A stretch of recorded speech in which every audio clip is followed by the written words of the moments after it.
결단을 해야 될 그런 시기가 오지 않을까 그렇게 싶습니다. 저희들 오늘 본문 말씀은 창세기 48장 9절에서부터 20절까지 말씀입니다. 창세기 48장 9절에서부터 20절까지 말씀입니다. 좀 길이가 좀 길긴 하지만 저희도 다 같이 읽도록 하겠습니다. 다 같이 읽을게요. 시작. 요셉이 그 아비에게 고하되 이는 하나님이 여기서 내게 주신 아들들이니이다. 아비가 가로되 그들을 이끌어 내 앞으로 나아오라. 내가 그들에게 축복하리라. 이스라엘의 눈이 나이로 인하여 어두워서 보지 못하더라. 요셉이 두 아들을 이끌어 아비 앞으로 나아가니 이스라엘이 그들에게 입맞추고 그들을 안고 요셉에게 이르되 내가 내 얼굴을 보리라고는 뜻하지 못하였더니 하나님이 내게 내 소생까지 보이셨도다. 요셉이 아비 무릎 사이에서 두 아들을 물리고 땅에 엎드려 절하고 우스로는 에브라임을 이스라엘의 좌수를 향하게 하고 좌수로는 므낫세를 이스라엘의 우수를 향하게 하고 이끌어 그에게 가까이 나아가매 이스라엘이 우수를 펴서 찾아 에브라임의 머리에 얹고 좌수를 펴서 므낫세의 머리에 얹으니 므낫세는 장자라도 팔을 어긋맞겨 얹었더라. 그가 요셉을 위하여 축복하여 가로되 내 조부 아브라함과 아버지 이삭에 섬기던 하나님, 나의 나무로부터 지금까지 나를 기르신 하나님, 나를 모든 환난에서 건지신 사자께서 이 아이에게 복을 주시오며 이들로 내 이름과 내 조부 아브라함과 아버지 이삭의 이름으로 칭하게 하시오며 이들로 세상에서 번식되게 하시기를 원하나이다. 요셉이 그 아비가 우수를 에브라임의 머리에 얹은 것을 보고 기뻐 아니하여 아비의 손을 들어 에브라임의 머리에서 므낫세의 머리로 옮기고자 하여 그 아비에게 이르되 아버지요 그리 마옵소서 이는 장자니 우수를 그 머리에 얹으소서. 아비가 허락지 아니하여 가로되 나도 안다. 내 아들아 나도 안다. 그도 한 족속이 되며 그도 크게 되려니와 그 아우가 그보다 큰 자가 되고 그 자손이 여러 민족을 이루리라 하고 그날에 그들에게 축복하여 가로되 이스라엘 족속이 너로 축복하기를 하나님이 너로 에브라임 같고 므낫세 같게 하시리라 하리라 하여 에브라임을 므낫세보다 앞세웠더라. 아멘. 저희가 긴 여정을 거쳐서 이제 그 창세기 48장까지 왔는데 이제 48, 49, 50이니까 이제 48장, 49장, 50장 이렇게 세 장이 남아 있고 오늘 이제 48장을 하면 이제 49, 50이면 창세기가 이제 마무리가 될 텐데 사실 오늘 그 창세기 48장에 대한 내용은 여전히 이제 야곱의 이야기, 야곱과 요셉의 이야기예요. 특히나 이제 오늘 읽었던 본문의 9절에서부터 20절까지의 말씀은 야곱이 이제 여기 보면은 이제 10절에 보면 이스라엘의 눈이 나이로 인하여 어두워서 보지 못하니라 이렇게 나오는데 여기서 말하는 이스라엘은 이제 야곱을 얘기하는 거죠. 그렇죠? 야곱이 이스라엘이 되었으니까. 그래서 이제 나이가 많은 이제 야곱이 나이가 많아서 이제 오늘 내일 이제 그 날수가 얼마 남지 않은 그러한 상황에서 이제 요셉의 그 아이들을 불러서 야곱이 요셉의 자녀들 그 두 아들 그러니까 므낫세와 에브라임의 두 아들이 있는데 그 아들을 이제 축복을 하기 위해서 축복 기도를 해주는 그러한 내용이 오늘 본문의 내용이에요. 그래서 두 아들을 이제 데리고 오라고 해서 그 아들을 끌어안아주고 내가 너희들을 보지 못했을 뻔했는데 이렇게 만나게 되어서 기쁘다라고 이야기를 하면서 이제 그 아들을 축복해주는 그러한 이야기가 나오는데 이제 여기에서 되게 특이한 일이 벌어지잖아요. 그렇죠? 여기 13절에 보면 우수는 오른쪽 손을 저렇게 우수라고 그냥 오른손이라고 하면 되지 왜 우수라고 했는지는 잘 모르겠으나 제가 성경을 번역한 건 아니기 때문에 우수가 이제 오른손을 말하는 거고 좌수는 이제 왼손을 얘기하는 거예요. 그래서 오른손으로 에브라임을 이렇게 원래 이제 원래는 이스라엘의 전통이 이제 축복을 할 때 오른손으로는 장자를 축복하는 게 이제 이스라엘의 보통 전통이거든요. 그리고 그 모든 어떤 가문의 헤리티지 재산뿐만 아니라 모든 명예와 어떤 권리와 이런 것들은 이제 보통 장자를 통해서 계승이 되기 때문에 그래서 오른손으로 그 장자 위에 머리에 손으로 얹고 축복기도 하는 게 이제 당연한. 그래서 오른손으로 또 왼손으로 장자한테 하고 왼손으로는 두 번째 차자, 여기 나오면 차자가 나오죠, 그렇죠? 차자, 장자, 차자 뭐 이렇게 나오는데 여기 뭐 이렇게 나오는데 어쨌든 장자 큰 아들 작은 아들한테 큰 아들을 오른손 작은 아들을 왼손으로 축복을 하는 게 이제 당연한 그러한 거였는데 이상하게도 이스라엘이 야곱이 축복을 하는데 갑자기 이거를 이렇게 바꿔서 이제 축복을 하는 일이 이제 벌어진 거예요. 그래서 큰 아들을 왼쪽 손으로 축복을 하고 작은 아들 두 번째 아들을 오른쪽으로 이제 축복하는 일이 이제 벌어져서 그거에 대해서 요셉이 그거에 대해서 이제 얘기를 하죠. 12절에 17절에 보면은 이제 요셉이 그 아비가 우수를 오른손을 에브라임의 머리에 얹은 것을 보고 기뻐하지 아니해서 이제 아비의 손을 들어서 이제 아버지 이게 눈이 어두워서 잘 못 보셨나 봐요. 얘가 장자예요라고 이렇게 해서 이제 손을 받고 원래대로 이제 트레디션대로 이렇게 바꾸려고 그렇게 하니까 야곱이 이제 그렇게 이야기를 하는 거죠. 19절에 아비가 허락지 아니하며 가로되 나도 안다. 내 아들아 나도 안다라고 이렇게 이야기를 하면서 그것을 이렇게 거꾸로 해서 이제 축복하는 그러한 이야기가 오늘 본문에 나와 있는 그러한 이야기예요. 사실은 야곱이 사실은 저런 축복을 할 수 있었던 그런 것들을 보면 여기에 그런 얘기 나오죠. 나도 안다. 나도 안다. 야곱은 아마 알고 있었어요. 눈이 어두워서 보지 못하였지만 나도 안다라고 이야기를 하셨기 때문에 저 속에서 무엇을 알 수 있느냐 하면 야곱이 지난 우리 47장에서 보았으면 바로 앞에 갔을 때 그 바로를 축복한 그런 이야기를 보았잖아요. 그것처럼 사실 야곱의 인생에서는 그동안 오랜 기간 동안 130년이라는 그런 긴 시간 동안 하나님께서 쌓아주신 것을 이렇게 내보내는 그러한 일들이 지금 일어나고 있는 건데 사실 오늘 본문에 나와 있는 이야기 역시도 하나님께서 그 야곱의 인생 속에 130년이라는 인생 속에 쌓아놓은 그것들을 선포하고 알리는 그러한 일이 보여지는 그런 본문이라고 볼 수 있어요.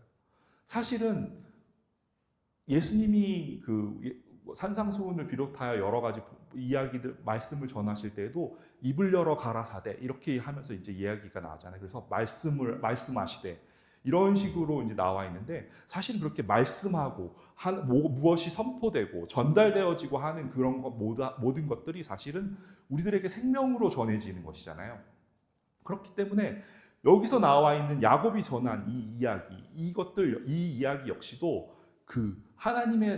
하나님께서 쌓아주신 그 야곱의 인생을 통해서 하나님께서 보이지 않는 세계에 쌓아놓으신 그것이 전달되어지고 선포되어지는 그러한 이야기라고 볼 수 있거든요.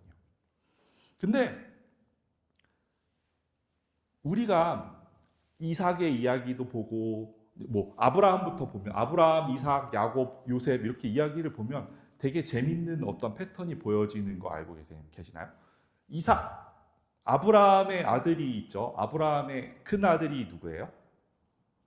아브라함의 큰 아들 이스마엘이에요. 그렇죠? 그럼 두 번째 아들이 누구예요? 이삭이에요. 그렇죠? 엄밀히 말하면 이삭이 장자가 아니죠. 그렇죠? 물론 자기가 사랑하는 아내에서 사라에게 얻은 아들이지만 근데 아브라함의 영적인 계보가 어디로 흘러가요? 이삭에게 흘러가요. 그렇죠? 이삭에게 아들이 있죠. 이삭의 장자는 누구예요? 에서예요. 그렇죠? 에서죠. 두 번째 아들이 누구예요? 야곱이에요. 그렇죠? 근데 영적인 계보가 어디로 흘러가요? 두 번째 아들에게 흘러가요. 그렇죠? 야곱의 아들이 이렇게 많이 있죠. 그렇죠? 많이 있는데 그 중에서 그 영적인 계보의 흐름은 이제 요셉에게 흘러가는 거죠. 그렇죠? 근데 요셉에게 아들이 두 명이 있는 거예요. 그렇죠? 오늘 본문에 나와 있는 것처럼 두 명의 아들. 장자는 누구예요? 므낫세와 에브라임. 두 번째 아들은 에브라임이 있는데 영적인 계보가 어디로 흘러가요? 둘째 아들에게 흘러가요. 그렇죠? 이 집안의 내력이에요. 내력인가 봐요. 그렇죠? 보는 것처럼 사실은 어떤 그 영적인 흐름들이 사실 흘러가는 것들이 보면 그렇게 흘러가요. 그러면 우리들이 생각해 봐야 할 부분들이 있어요. 왜 도대체 누가 왜 그 장자한테 가는 게 아니라 왜 차자한테 가지?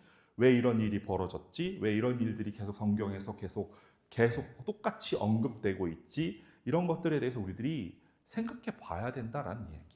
사실 그래서 오늘 말씀을 통해서 저는 여러분들과 나누고자 하는 이야기가 사실은 오늘 다 하지 못할 수도 있어서 이번 주와 다음 주를 통해서 사실은 그런 부분들에 대해서 여러분들과 같이 나누고 싶어요. 도대체 큰 자는 누구이냐, 작은 자는 누구이냐, 왜 하나님의 말씀 속에는 그 큰 자가 작은 자를 섬긴 것이라고 이야기를 하고 있는지 그러한 말씀들에 대해서 계속 저희는 나누기를 원해요.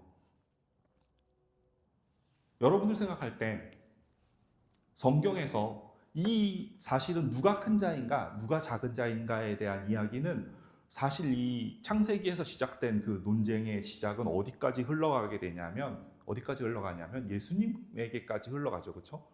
예수님의 그 이야기까지 흘러가서 도대체 누가 큰 자냐, 누가 작은 자냐, 뭐 예수님은 어떤 그것도 나오잖아요. 그 미시스 세베대의 두 아들이 나와서 이제 천국에 이르거든 이제 우리 아들들을 이제 높은 자리에 설 수 있도록 해주십시오라는 그런 이야기까지 나오게 되는데 사실은 성경을 통해서 우리들이 계속 되어지고 있는 이야기는 도대체 누가 큰 자냐, 누가 작은 자냐, 도대체 큰 자가 작은 자를 섬기게 되고 작은 자가 큰 자의 섬김을 받은 거고 작은 자가 크게 되고 큰 자가 작게 되어지고 먼저 된 자가 나중되어지고 나중된 자가 먼저 되어지고 하는 어떤 그런 역설적인 그러한 이야기들이 성경의 전반 속에서 계속해서 이야기되어지고 있거든요. 그런데 우리들은 이야기를 할 때 우리들의 무의식 속에서는 무엇이라고 생각을 하냐면 우리들의 무의식 속에서는 큰 자 하면 누가 큰 자예요? 먼저 태어난 자가 큰 자이고 또 뭔가 많은 것을 가진 사람이 큰 자이고 도대체 가지고 있는 것뿐만 아니라 뭐 어떤 그 많은 것을 할 수 있는 사람들이 큰 자이고 우리들이 가지고 있는 어떤 세상의 그러한 그 원리 속에서는 그런 개념으로 큰 자를 작은 자를 그렇게 구분하고 그렇게 살아가고 있다라는 이야기예요. 사실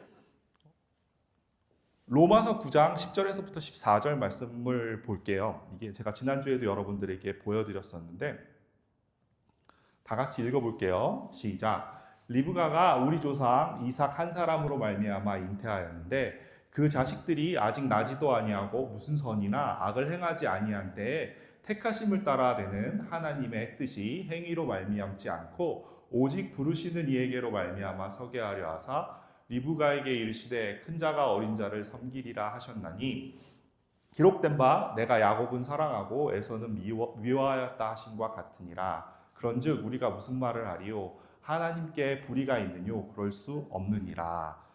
사실 이 말씀은 하나님께서 야곱을 뱃속에서 부르신 이야기를 로마서의 기자인 사도 바울이 계속해서 적어놓은 이야기예요. 뱃속에서 불렀어요. 뱃속에서 불렀는데 뱃속에서 불렀을 때 뭐라고 얘기를 하냐면 그 사람의 야곱의 행위, 뱃속에서 불렀기 때문에 야곱의 행위나 야곱이 무엇을 했던 것으로 인해서 그 야곱을 부른 것이 아니라 오로지 하나님의 은혜로 인해서 부르셨다라는 이야기예요. 이 이야기는 무엇이냐 하면 우리들을 하나님께서 부르실 때 우리가 살아온 행위나 나의 어떠한 내가 선을 행하고 하나님의 말씀을 준행하고 하는 그러한 나의 어떠한 것으로 인해서 하나님께서 우리들을 부르시고 우리들을 택하시지 않으셨다라는 이야기예요. 우리들은 사실 인생을 살면서 우리들의 인생 속에 어떠한 일이 발생하잖아요. 우리들이 원하지 않는 일이 발생하잖아요. 예를 들어서 뭐 육체의 병이 걸린다거나 아니면 우리 인생 속에서 뜻하지 않는 그런 어떠한 일이 벌어진다거나 그렇게 하면 우리들은 갑자기 무엇을 생각을 하게 되는지 아세요? 내가 하나님 앞에 무슨 죄를 지어서 그러는 거 아닐까? 라는 그런 생각을 먼저 하는 게 우리들이에요. 내가 혹시라도 하나님의 마음에 들지 않게 하나님의 율법을 제대로 준행하지 못했기 때문에 하나님의 말씀을 지키지 않았기 때문에 소위 말하는 내가 죄를 지었기 때문에 그거의 죄에 대한 결과로 나의 인생에 이러한 일들이 벌어지는 게 아닐까라고 생각하는 것이 사실 우리 일반 사람들의 생각이에요. 그래서 때로는 그것 때문에 내가 회개해야지, 하나님 내가 회개합니다 라고 이렇게 이야기하는데 우리가 무엇을 회개해야 되는지도 모르는 상태에서 회개합니다 이렇게 나갈 때도 있다라는 거예요. 우리들의 인생에서 일어나는 일들이, 많은 일들이 내가 무엇을 하였기 때문에, 내가 무엇을 하지 않았기 때문에 그런 일들이 벌어진다라는 나의 행위로부터 비롯되었다라는 그런 생각을 가지고 살아가는 사람들이에요. 나 역시도 그렇더라고요. 우리들의 인생이, 우리 가족에 어떤 문제가 벌어졌는데 그 문제를 가지고 내가 뭐 잘못한 거 있나? 먼저 그렇게 생각해 보게 되는 거예요. 내가 뭔가 하나님 앞에 죄를 지은 게 아닌가? 제가 그런 얘기 했었잖아요. 제 아내가 저희가 되게 어려운 시절을 보내던 그 시기에 제가 뭐 머리도 깨지고 교통사고도 나고 뭐 학교도 안 되고 뭐 이렇게 하는 그러한 시기에 제 아내가 그런 게 막 매년 그 엔드 오브 이어가 되면 제가 I-20 스튜던 그 I-20를 리뉴 해야 되는 그런 시기가 되는데 그거를 리뉴를 못하면 이제 미국에 스테이를 할 수 없잖아요. 그렇기 때문에 이제 그것 때문에 맨날 고민하고 맨날 교수를 만나서 허락을 받아서 그거를 가지고 가서 뭐 이렇게 매년 이슈를 받아야 되는데 그런 것들이 이제 많은 프로세스를 겹쳐야 되고 많은 스트레스를 받고 뭐 이렇게 되니까 이제 저도 이제 안 하게 되고 이렇게 하니까 제 아내가 이제 매년 엔드 오브 이어가 되면 3일씩 금식하면서 기도하고 그랬었는데 그러면서 기도하는 게 오빠 우리 가게에 흐르는 저주를 끊어야 돼 이러면서 기도하기도 하고 그때 그랬다는 얘기예요. 지금도 그러진 않아요. 우리 가게에 흐르는 저주가 있나 봐 이러면서 왜 우리 가족에 이렇게 이런 일들이 벌어지고 이런 것들이 안 되는 그러한 이유들을 다 나에게서 찾는 거죠. 나의 어떠함에서 내가 무엇을 했기 때문에 하지 않았기 때문에 나의 조상들이 무언가 죄를 지었기 때문에 그런 것들이 아닌가, 그런 것들의 결과로 나에게 미치고 있는 것이 아닌가. 어찌 보면 내가 교통사고가 나서 머리가 아프게 된 것도 뭔가 우리 가정에 우리 집이 흐르고 있는 무언가 때문에 그러는 것이 아닌가라는 그러한 생각들을 가지고 우리들은 그렇게 살아가는 게 우리들의 모습이에요. 여기 앉아있는 여러분들의 모습이기도 해요.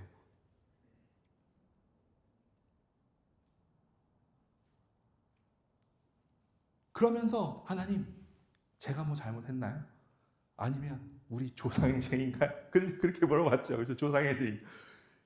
성경에 이런 질문을 동일하게 한 에피소드가 있어요. 어떤 에피소드인지 아세요? 이게 나의 죄입니까? 내 부모의 죄입니까?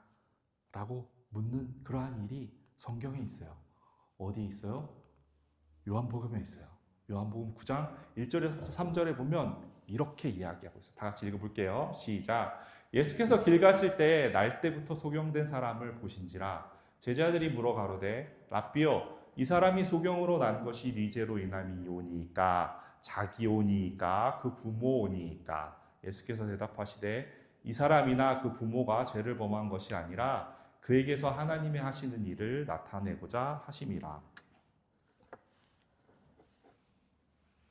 여기 제가 방금 말씀드린 사람의 이야기가 나오죠. 그렇죠? 성경에도 그러한 일이 나와요. 뭐라고 얘기해요? 날 때부터 소경된 사람이 있어요. 그런데 그 소경된 사람을 보고 제자들이 물어봐요. 날 때부터 소경된 이 사람이 도대체 누구 죄 때문에 소경으로 태어난 겁니까, 예수님? 이 사람의 죄 때문입니까? 이 부모의 죄 때문입니까? 라고 이렇게 물어봐요. 그런데 예수님께서 이 질문에 대해서 대답하세요. 무엇라고 대답하시느냐 하면 뭐라고 대답하세요? 이 사람이나 그 부모가 죄를 범한 것이 아니다 라고 이렇게 이야기하세요. 이 사람이나 그 사람의 부모가 죄를 지어서 그런 일이 벌어지는 게 아니다 라고 이야기하시면서 예수님께서 뭐라고 얘기하냐면 그에게서 하나님의 하시는 일을 나타내고자 하심이라 라고 이렇게 이야기를 하세요. 그러면 이 말씀을 들으면 우리들은 또 이렇게 얘기해요. 여러분 질문이 딱 떠올랐죠? 뭐라고 어떤 질문이 떠오르냐면 그럼 하나님 당신의 일을 하시려고 이 사람을 소경 만들었나? 라고 그렇게 생각할 거예요. 그렇죠? 그렇게 다 생각하셨죠. 그렇죠? 그럼 그게 맞을까요? 하나님이 우리들의 인생 속에 우리들의 삶을 사는데 뜻하지 않는 질병에 걸리거나 뜻하지 않는 우리들이 재난에 놓여 있어요. 놓이게 된다라고 하면 하나님이 말씀하세요. 너의 죄 때문도 아니다. 너의 부모의 죄 때문도 아니다. 그러면서 우리들의 그 일을 통해서 우리들이 당한 그 재난을 통해서 하나님이 하시고자 하시는 그 일을 나타내고자 하심이다. 라고 이렇게 이야기하시는 거예요. 그렇죠? 동일하게 저 말씀 우리들에게 갖다 붙이면 그렇게 되는 거예요. 하나님 그렇게 하시는 거거든요. 우리들은 하나님의 말씀을 정확하게 알아야 돼요. 하나님의 일을 하시려고 우리들의 인생에 재난을 일으키시는 거예요.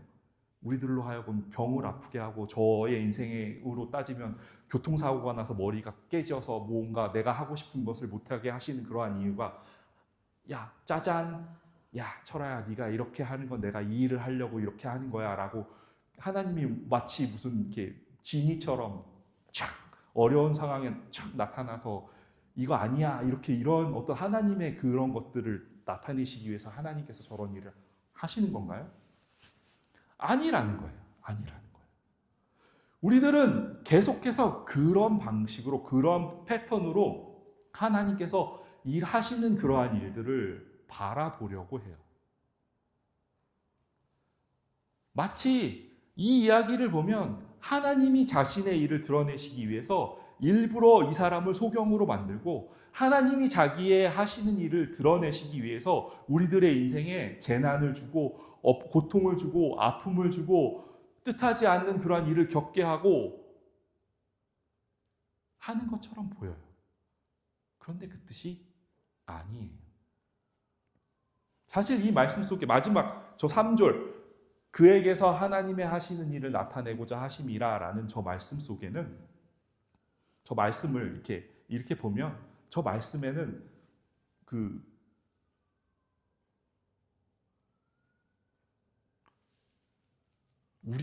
제가 왜 고민을 하고 있냐면 이거를 여러분들에게 어려운 그거를 안 쓰고 어떻게 설명해 볼까? 사실 이 말씀 속에는 우리들은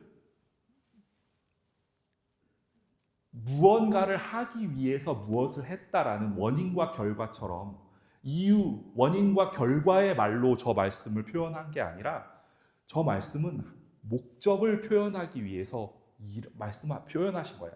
그러니까 무슨 얘기냐면 헬라어 본문에 보면 저 헬라어 본문 속에 저 말씀을 표현하기 위해서 이것을 하기 위해서 이렇게 한 것이다. 그러니까 예를 들어서 하나님의 하시는 우리 말로는 그렇게 보여요. 하나님의 일을 하시기 위해서 이것을 하였다라고 해서 우리 말로 보면 A를 하기 위해서 B를 하였다라는 원인과 결과처럼 그렇게 해석이 되었는데 맞죠? 그에게서 하나님의 하시고자 하시는 일을 나타내시기 위해서 그렇게 됐다. 그래서 마치 A를 하기 위해서 B를 한 것처럼 그렇게 우리 말로는 번역이 되었어요. 그러나 실제로는 저게 무엇이냐면 하나님의 일을 하기 위한 목적을 표현하기 위해서 저 말을 표현한 거라는 이야기예요. 앞에 말을 다 잊어버리시더라도 이렇게 이야기하셨다라는 이야기예요. 그 일은 무엇이냐면 소경된 사람이 있다. 그런데 그 소경된 사람에게 하나님이 오셔서 하나님의 일을 할 것이다 라고 이렇게 이야기하셨다라는 의미예요. 우리들은 재난을 당했고 우리들은 고통 속에 있고 아픔 속에 있어요. 그런데 우리의 그 고통과 아픔들 속에서 하나님의 그 일을 행하시기 위해서 우리들에게 고통과 아픔이 주어진 게 아니라 우리들은 재난에 놓여 있어요. 아픔에 놓여 있어요. 재난에 놓여 있는, 아픔 속에 놓여 있는 그 사람에게 하나님이 오셔서 하나님의 일을 할 것이다 라는 그러한 말씀이라는 얘기예요. 완전히 다른 의미라는 이야기예요. 무슨 말씀인지 이해되시죠? 우리들은 인생을 살면서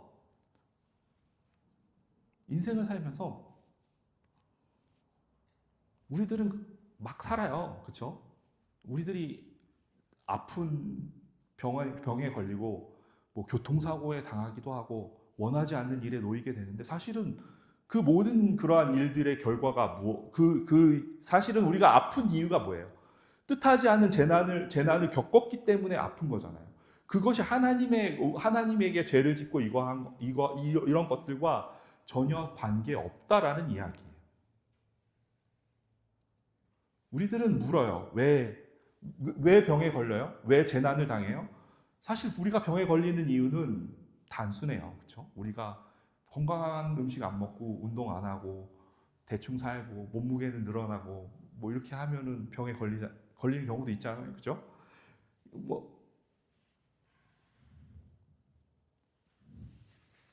근데 하나님께서 말씀하시는 건 그 말씀이에요. 지금 일어난 이 일에 대해서 하나님은 하나님의 일을 하실 것이다. 하나님의 일을 나타내기 위해서 소경이 되었다라고 이야기를 하는 것이 아니라 지금 이 일에 대해서 하나님은 하나님의 일을 하실 것이다. 너가 잘못해서가 아니고 그것이 아니다. 오로지 하나님께서 이 일을 하시기 위해서 여기에 있는 것이다. 라고 이야기하는 거예요. 제가 이 이야기의 시작을 하면서 본문의 이야기에서 큰 자와 작은 자를 이야기를 하면서 제가 여기까지 끌고 갔는데 도대체 누가 큰 자냐? 누가 작은 자냐? 라고 이야기를 하면서 여기까지 끌고 갔는데 우리들은 큰 자가 되기 원해요. 큰 자가. 그런데 하나님은 작은 자가 큰 자래요. 작은 자가 큰 자래요. 그리고 큰 자가 작은 자를 섬길 것이라고 이야기해요. 이것에 대해서 우리들이 얘기해 보고자 하는 건 도대체 하나님 나라에서 하나님이 말씀하시는 그 작은 자, 그런데 하나님 나라에서는 그 큰 자가 도대체 어떤 사람이냐? 라고 그것에 대해서 이야기를 나누고 싶은 거예요. 도대체 누가 큰 자냐? 도대체 하나님께서 보시는 그 큰 자는 어떤 자냐? 그것의 이야기를 나누고 있는 중이에요. 그런데 사실 그 이야기들 속에서 여러분들이 보셔야 될 것이 우리들은 인생을 살면서 그렇게 이야기해요. 내가 무엇을 함으로 인해서 내가 큰 자가 될 수 있을 것이라고 이야기를 하는데 하나님은 그렇게 이야기하시는 게 아니에요. 오늘 요한복음 9장 1절에서부터 3절에 나와 있는 이 이야기 역시도 하나님께서 일하시는 사람, 나의 어떠함이 아니라 하나님의 은혜를 입어서 하나님께서 우리들의 인생 속에 일하는 그 사람이 하나님께서 큰 자라고 이야기하시는 거예요.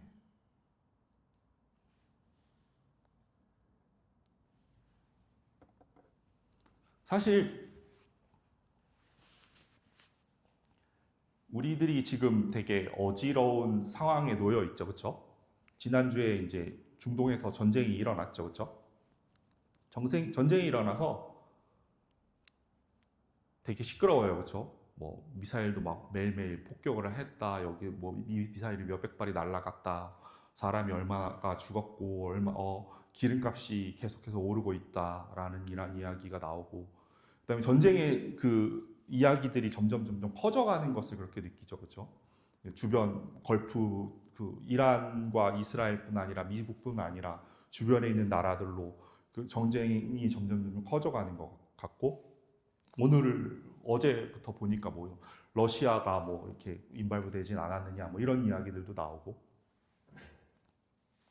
근데 사실은 우리가 미국에서 살기 때문에 또 우리가 이게 약간 서방의 입장에서 살고 있기 때문에 사실은 그러한 어떠한 이야기를 하는 사람들도 있느냐 하면 사실은 그 나라가 이슬람이고 이슬람의 어떤 그 시아파의 중심이 되는 그런 나라잖아요. 시아가 맞죠, 그렇죠? 하나님께서 거기 우상 숭배가 만연하기 때문에 죄악이 만연하기 때문에 하나님의 뜻이 거기에 전달되지 않기 때문에 하나님께서 거기를 심판하시고 거기에 전쟁을 일으켜서 그 땅의 사람들을 쓸어버리고 그렇게 살아가고 있는 건가요?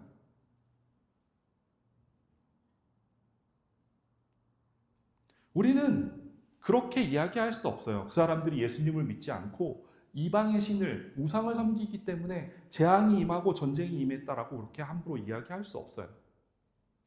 그러면 우리는 이 땅에서 살아가 전쟁도 없이 다행히 지진도 일어나지 않고 산불도 안 일어나고 안전하게 살고 있는 게 우리가 하나님 잘 믿기 때문이에요. 우리가 무엇인가 의로워서 하나님 앞에 선한 일을 행하고 하나님 앞에 바른 일을 행하고 있기 때문에 우리가 이렇게 이 미국이라는 땅에서 평화롭고 안전하게 그렇게 살아가고 있는 건가요? 이러한 이야기는 소돔과 고모라의 이야기에서 나왔던 이야기예요. 소돔과 고모라가 망한 것이 그 사람들이 죄악이 만연하고 그렇기 때문에 물론 그렇게 망했었죠. 근데 아브라함이 소돔과 고모라 땅의 안에 있는 그 의인들을 위해서 기도할 것이 아니라 하나님, 죄악이 만연한 저 땅에 하나님께서 은혜를 베푸셔서 저들을 구원하여 주십시오라고 그렇게 기도했어야 했어요. 그렇죠? 우리가 이렇게 안전하게 평화롭게 아무런 해함을 받지 않고 미사일이 날아가거나 우리들이 죽음의 위험에 놓이지 않는 그러한 삶을 살 수 있는 것이 우리가 하나님의 말씀을 잘 지켰기 때문인가요?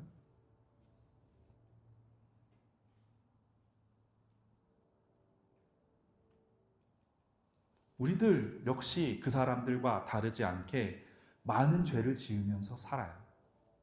우리들이 아는 죄, 모르는 죄, 하나님이 보시기에 우상숭배만 죄인가요? 10계명이 나와 있어요. 10계명에 10개가 나와 있잖아요. 그렇죠? 1계명, 뭐 2계명, 뭐 3계명, 뭐 4계명, 뭐 5계명 뭐. 그럼 우상숭배만 큰 죄이고 저 밑에 있는 10번째 있는 10계명에 나와 있는 10번째 죄는 작은 죄인가요? 살인하는 것만 큰 죄이고 거짓말하는 건 작은 죄인가요? 우리들은 매일매일 하나님 앞에 죄를 짓고 살아요. 그럼에도 불구하고 우리가 지금처럼 이렇게 살아가고 있고 그렇게 이렇게 매일매일 평화롭게 안전하게 지낼 수 있는 그 이유는 단 하나예요. 하나님의 은혜와 자비 때문이에요. 하나님의 은혜와 자비 때문이에요. 하나님, 이 땅에 의인이 없어도 하나님 내가 내 속에 선한 것이 없어도 하나님의 말씀을 올바로 준행하고 하나님의 말씀, 이 성경 말씀에 나와 있는 이 말씀의 그 어느 거 하나라도 내가 하나님 앞에 온전하게 지키고 있지 못하지만 하나님, 당신의 은혜와 긍휼을 구합니다. 하나님, 나를 불쌍히 여겨주십시오. 나 역시 의인이 아닙니다. 당신의 은혜가 아니고서는 당신의 긍휼이 아니고서는 온전히 살아갈 수 없는 그러한 사람입니다. 우리는 우리가 잘했기 때문에 보호받고 우리가 잘했기 때문에 안전하다고 생각해요. 우리가 믿음이 있기 때문에 복을 받는다고 생각하지만 하나님은 이렇게 말씀하세요. 하나님의 은혜가 아니면 그것이 되어지지 않는다는 거예요. 네, 진정으로 작은 사람. 왜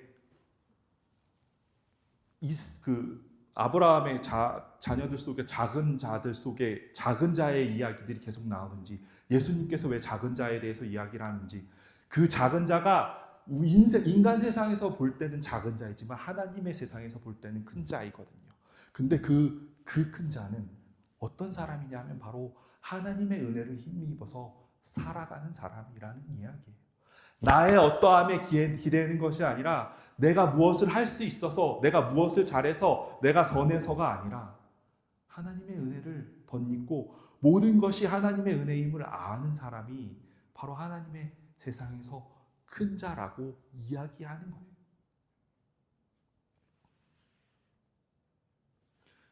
창세기 3장 17절에 이런 말씀이 있어요. 다 같이 읽어볼게요. 시작. 내가 내 아내의 말을 듣고 내가 너더러 먹지 말라 한 나무 실과를 먹었은즉 땅은 너로 인하여 저주를 받고 너는 정신토록 수고하여야 그 소산을 먹으리라. 아멘.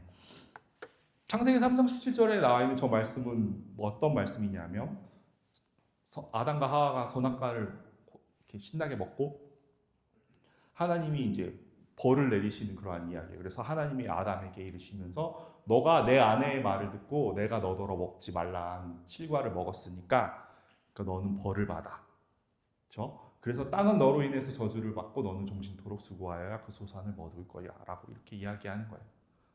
자, 이 말씀을 들으면 지금 제가 이야기한 우리들은 하나님 목사님 방금 그렇게 이야기하지 않으셨어요? 하나님이 우리들의 행위가 우리가 무엇을 선한 것을 해서 선한 것을 하였기 때문에 우리들에게 복을 주고 뭐 악한 것을 했기 때문에 우리들에게 벌을 주고 그렇게 하지 않으셨다면서요.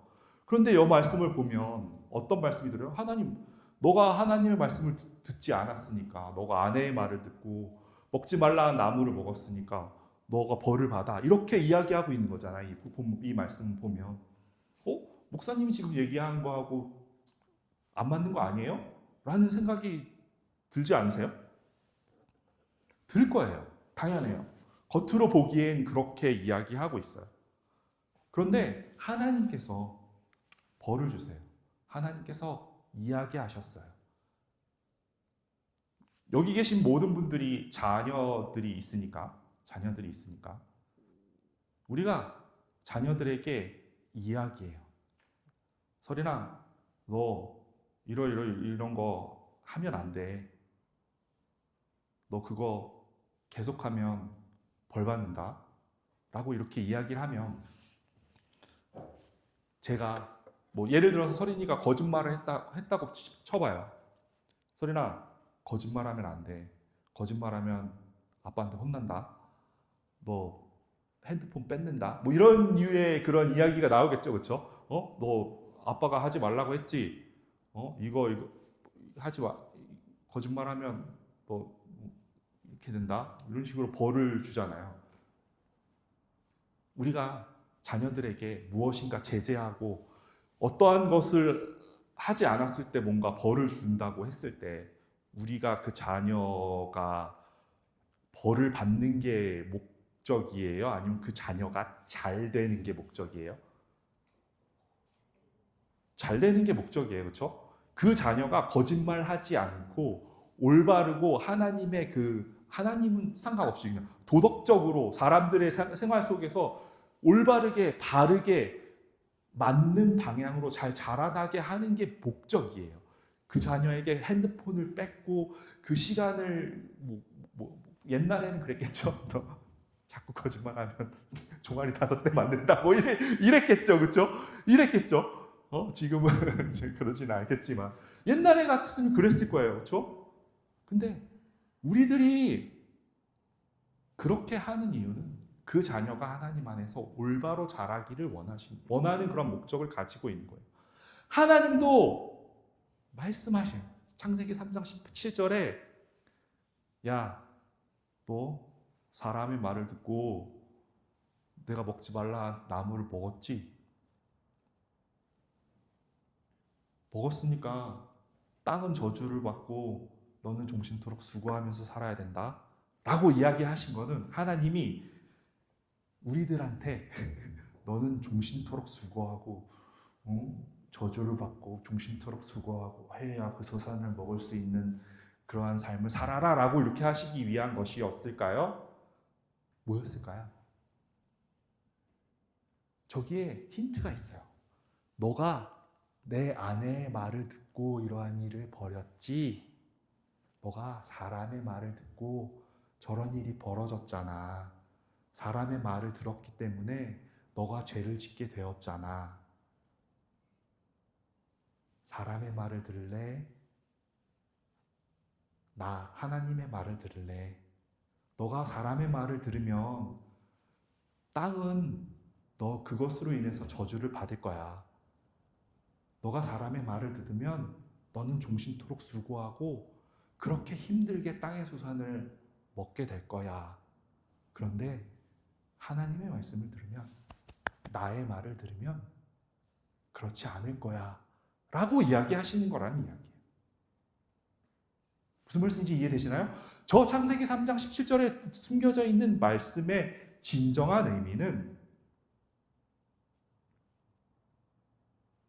단순히 너희들이 죄를 지었기 때문에 너희가 저주를 받아 라고 이야기하는 것이 아니라, 하나님은 우리들에게 생명을 주시기 원하고 하나님 나라의 진정한 큰 자, 그 작은 자, 하나님의 그 영의 그 생명이 흐르는 그 자로 되어지기 위해서 사람의 말을 들을래?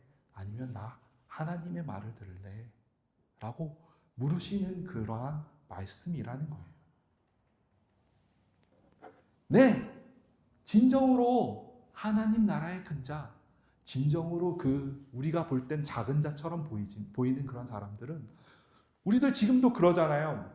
야, 너가 세상에서 큰 자가 되기 위해선 너가 많은 걸 해야 돼. 공부도 많이 해야 되고 많은 리소스를 가지고 많은 것들을 가지고 살 수 있어야 해 해서 많은 것들을 가지려고 하잖아요. 그런데 하나님의 말씀은 뭐예요? 나의 생명을 가지고 나의 영을 가지고 나의 말씀을 듣는 자가 큰 자다라고 이야기하신다라는 이야기. 하나님의 말을 듣는 사람이 될 것인가? 사람의 말을 듣는 사람이 될 것인가? 시편 1편 3절에 보면 이런 말씀이 있어요. 다 같이 읽어볼게요. 시작. 저는 시냇가에 심은 나무가 시절을 쫓아 가지를 맺으며 그 잎사귀가 마르지 아니함 같으니 그 행사가 다 형통하리로다. 형사가 다 형통한데, 시냇가에 심은 나무, 심기어진 나무, 시냇가에 심기어진 나무, 시냇가에 심기어진 나무, 시냇가에 심기어진 나무는 자기가 무엇을 먹기 위해서 수고하거나 애를 쓰거나 여기저기 돌아다니거나 하지 않는다고 해요. 그렇죠? 시냇가에 흐르는 물, 그 물 속에서 물을 먹고 저절로 하나님께서 흘러내리시는 비를 맞고 시냇가에 흐르는 그 물을 통해서 또 하나님께서 보내시는 그 흙의 양분을 통해서 그렇게 하나님께서 물을 주시고 하나님께서 자라게 하시고 하나님께서 열매 맺게 하세요. 그래서 우리 교회의 로고에 보면 저런 로고가 있죠. 저런 로고가 사실은 그거를 표현한 거예요. 시냇가에 심기운 나무처럼 우리들의 교회가, 우리 발렌시아 마가 교회가 시냇가에 심기운 나무처럼 우리가 무엇인가 해서 우리가 무엇인가 애쓰고 우리가 무엇인가 하는 그러한 교회가 아니라, 하나님께서 보내시는 대로, 하나님께서 입히시는 대로, 하나님께서 먹이시는 대로, 하나님께서 인도하시는 대로 하나님의 그 인도하심을 따라 그렇게 살아가는 그러한 교회가 되었으면 해서 그렇게 저런 로고를 만들게 되었는데, 네, 여러분들에게 물어요. 여러분들은 계속 사람의 말을 들으면서 살아갈 것인가? 아니면 하나님의 말씀을 듣고 하나님의 은혜 안에 살 것인가?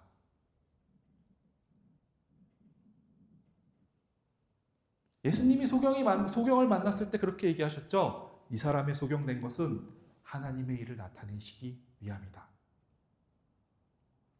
소경이 된 그 사람에게 오셔서 하나님은 하나님의 일을 나타내신다라고 말씀하고 계세요. 재난을 당하고 원치 않는 일을 당하고 어려운 일을 당하고 고통 속에 있고 그 자리에 신음하고 있는 우리들에게 하나님이 오셔서 하나님이 하나님의 일을 하시겠다라고 말씀하시는 거예요.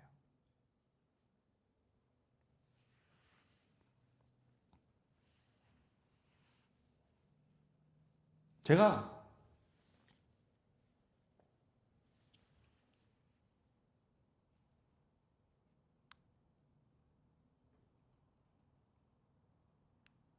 누가 작은 자냐? 누가 큰 자냐? 이 이야기를 하면서 여기까지 끌고 왔는데 누가복음 13장 30절에 보면 이런 이야기가 있어요. 그렇죠? 다 같이 읽어볼게요. 시작. 보라, 나중된 자로서 먼저 될 자도 있고 먼저 된 자로서 나중될 자도 있느니라. 누가 나중된 자로서 먼저 될 자도 있고 먼저 된 자로서 나중될 자도 있느니라. 네, 성경 말씀에 나와 있는 모든 이야기는 보이지 않는 세계, 하나님의 세계 속에서 이루어지는 이야기예요.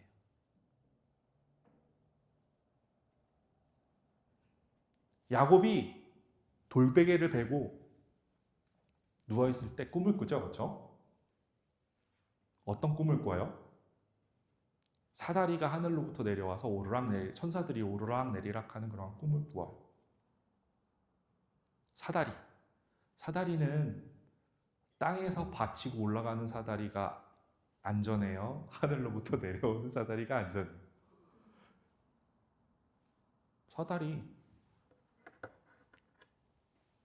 사다리를 놓고 올라가요. 우리가 올라가야 돼요.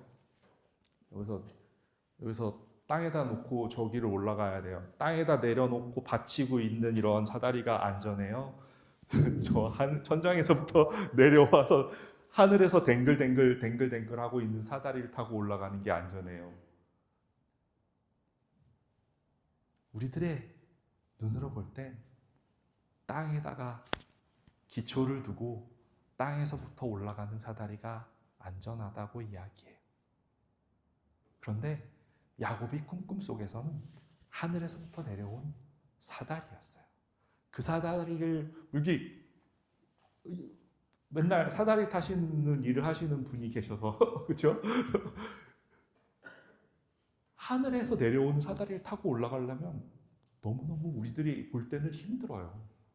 왜? 계속 움직이니까요. 바람에 움직이고 이리저리 되게 근력도 되게 많이 필요해요. 왜 그러냐면 저 같은 사람은 이제 철봉 턱걸이 하나도 겨우 못하는 저같이 이렇게 삐쩍거린 아저씨는 그런 사다리는 타고 올라가지도 못할 거예요. 보이는 눈으로 하늘에서부터 내려온 사다리는 불안정해요. 그런데 보이지 않는 세계에선 하늘에서 내려온 사다리가 진정으로 가장 안전한 사다리예요. 우리의 눈으로는 불안정해 보이고 작아 보이지만 그것이 하나님의 나라에선, 보이지 않는 나라에선 큰 자이고 큰 안정한 곳이고 평안한 곳이고 그러한 곳이라는 이야기예요. 복음에는 온통 이런 것들로 가득 차 있어요. 세상은 계속 말해요. 높이 올라가라. 크게 성공해라. 더 많은 사람에게 알려줘라. 그렇지만 복음은 그렇지 않았어요. 예수님이 어디에 태어나셨어요? 마구간에서 태어나셨어요. 더 많이 알려지고 더 높이 올라가고 더 많은 사람들에게 소식이 전해지기 위해선 마구간이 아니었어야 해요. 궁정은 아니어도 최소한 유력가의 집안에서 태어나셨어야 해요. 왕의 말을 타지 않으셨고 예루살렘에서 태어나시지도 않았고 저 예루살렘에서 멀리 떨어진 갈릴리에서 무슨 선한 것이 나겠느냐라는 그런 조롱을 받는 그러한 저 머나먼 곳에서 태어나셨어요. 예수님 오시기 전에 세례 요한도 회개하라 천국이 가까웠느니라 이야기했는데 그 사람이 예루살렘에서 성문 앞에서 그렇게 외친 게 아니라 광야에 나가서 그렇게 외쳤어요. 광야에 누가 있다고? 그 얘기를 누가 들으라고? 그것이 하나님의 방식이에요. 하나님 나라의 방식이에요. 세상은 1등을 하라고, 너가 최고가 되라고, 높은 곳에 올라가라고 그렇게 이야기하지만 하나님의 나라에서는 다른 기준을 가지고 있는 것이에요.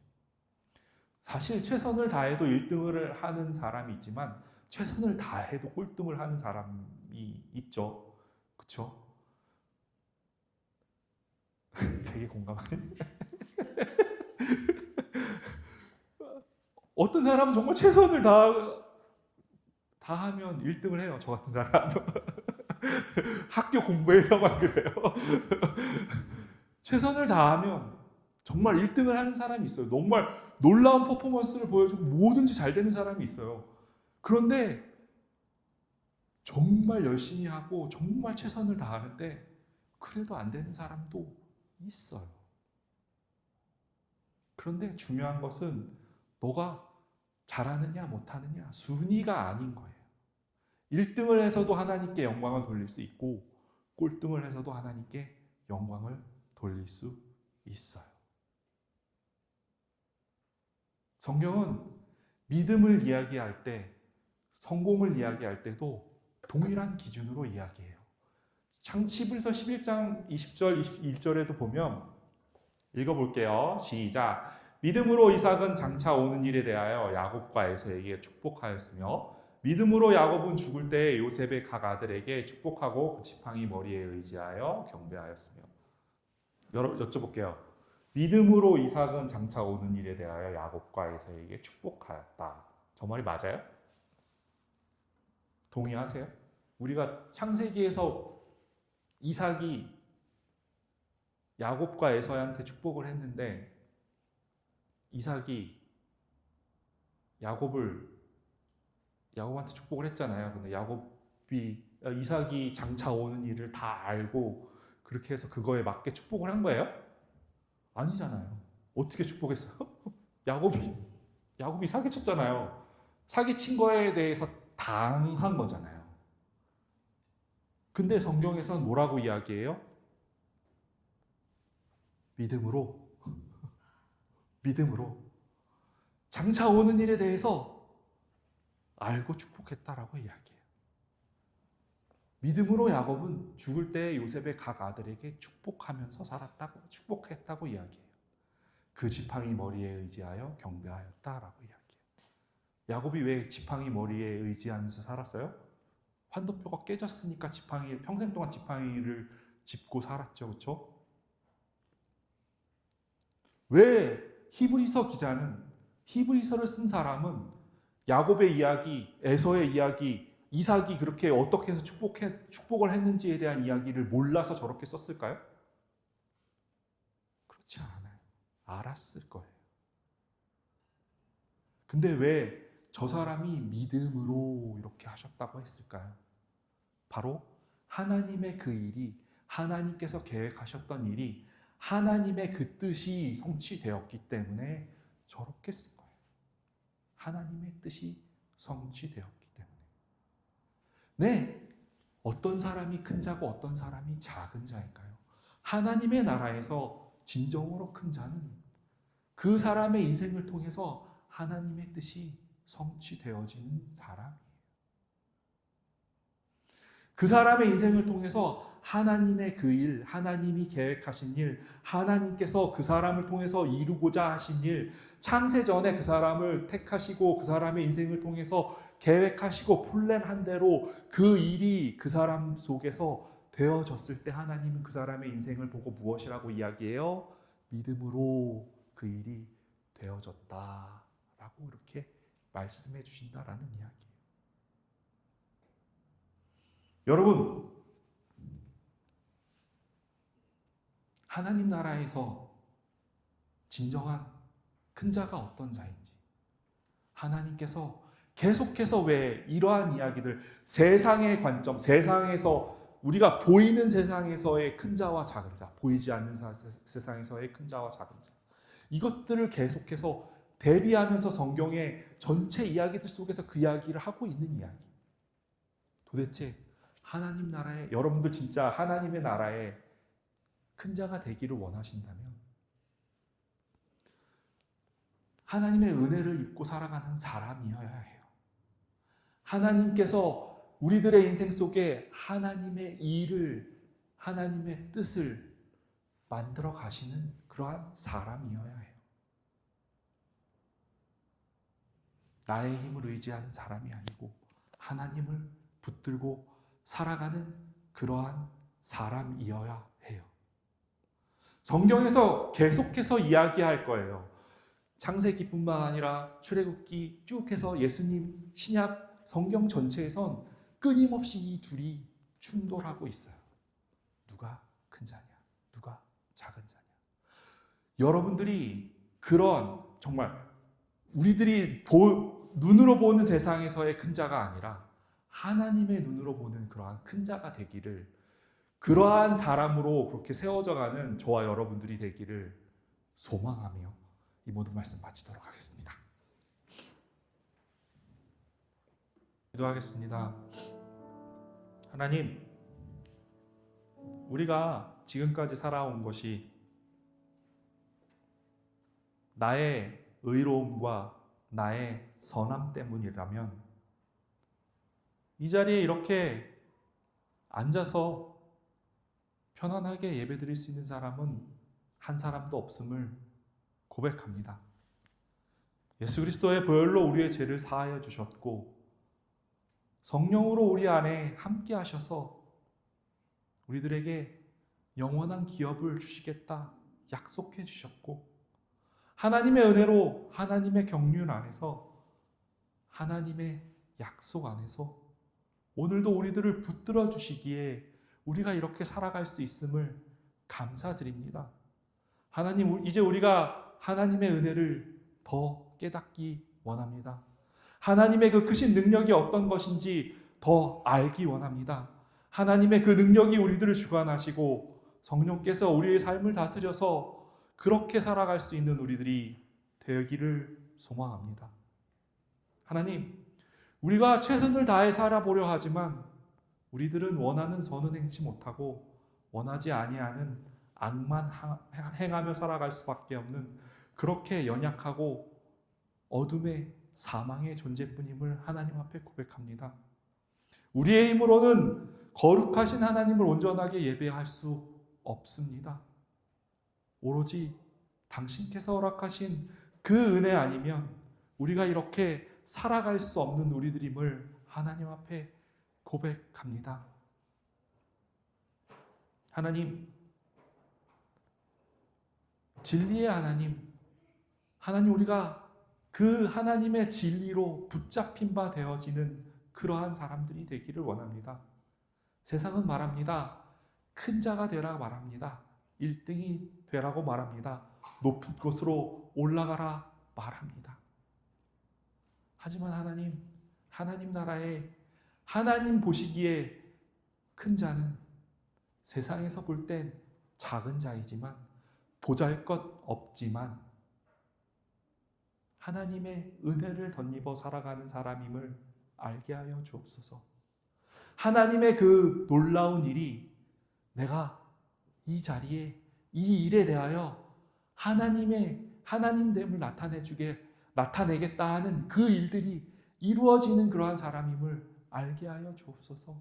하나님의 그 놀라우신 그 뜻이 성취되어지고 이루어지는 그러한 사람임을 알게 하여 주옵소서. 우리 여기에 있는 이 발렌시아 마가교회 모든 성도들이 시냇가에 심기운 나무가 시절을 쫓아 과실을 맺음과 같이 하나님께서 먹이시고 입히심을 따라, 하나님이 인도하심을 따라 그 속에서 그 삶을 살아가는, 그것을 복으로 여기는, 그렇게 살아가는 것이 하나님의 뜻이 이루어지는 것임을 그렇게 알고 그렇게 살아갈 수 있는, 땅이 아니라 하늘에 있는 그 사다리를, 하늘에 바탕을 두고 살아갈 수 있는 그러한 사람들이 되게 함께하여 주옵소서. 이 모든 말씀 예수님 이름으로 기도합니다. 아멘.